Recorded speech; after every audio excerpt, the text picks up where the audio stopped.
Chapter 1 Earth or Bust. Hold tight, boys, we're coming in hot, said Dellie, fighting the thermoaerodynamic forces as they re-entered Earth's atmosphere at over Mach 25. Okay, screamed Graham as he was forced against the straps holding him and Bouncer securely to the deck. For 3 minutes the ship bounced and jostled around, glowing white-hot from the plasma being generated as it forced its way through the outer veil of atmosphere, the boundary that protected Earth from space.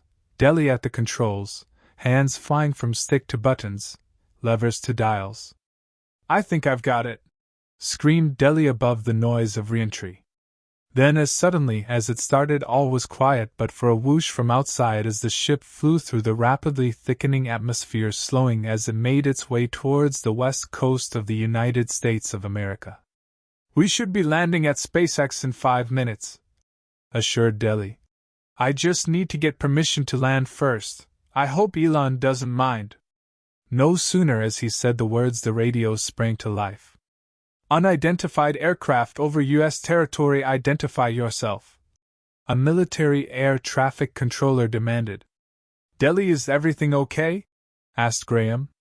"Yup, I just need to come up with a story that is more believable than a multidimensional being piloting a hyperspeed spacecraft with 2 talking vehicles that have been exploring Mars for NASA for the past 3 months," explained Dellie. "Oh, righto," said Bouncer.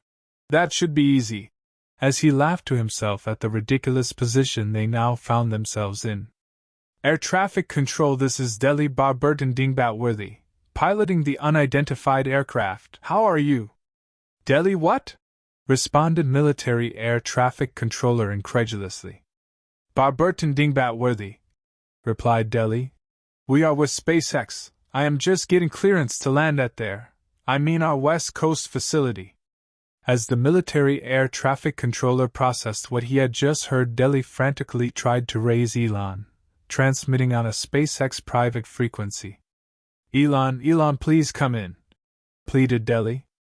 After what seemed an eternity, Elon responded. "Dellie, is that really you?" asked Elon. "Yes, Elon, it is. We seem to be in a little bit of trouble." "We?" asked Elon. "Who is we?" "Me, Graham, and Bouncer," replied Dellie. "What on earth are you doing with Graham and Bouncer?" "They're supposed to be on their ascent into orbit to return to Earth," replied Elon. "Ah, well, there was a small problem with their ascent stage," said Dellie. "How small a problem?" asked Elon. "Well, it appears to have disappeared," replied Dellie as matter-of-factly as always. "Oh my God!" exclaimed Elon. "What happened?" "It appears a global dust storm had obscured or allowed to be stolen the ascent stage. They were stranded. Luckily, I was traveling back in time to ask for their help in another matter, so I knew exactly what the problem was." "Time travel?" Elon was clearly starting to struggle, as was often the case when Dellie mentioned his work. "Yes, it's a long story, Elon, but we currently have a bigger problem. The U.S. Air Force is challenging us. May we land?" "What do you mean, the Air Force?" "What did you do?" asked Elon. "Well, we kind of crashed through the atmosphere unannounced, and the Air Force tends not to like that," joked Dellie. "Oh, right," said Elon. "I can see both your and their point. Of course, get them to contact me direct. How much of a landing strip do you need?" "Oh, just the craft footprint, really. We can land vertically. A space on the main apron should be fine." "Consider it done." Within a minute, Elon had confirmed to the Air Force, and they were permitted to land at SpaceX. A minute later, they were safely on the ground and disembarking. Elon walked out to meet them.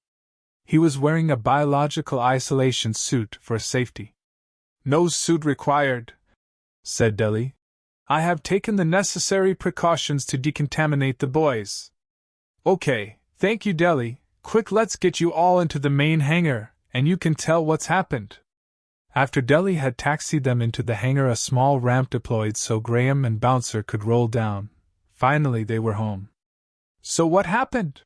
asked Elon.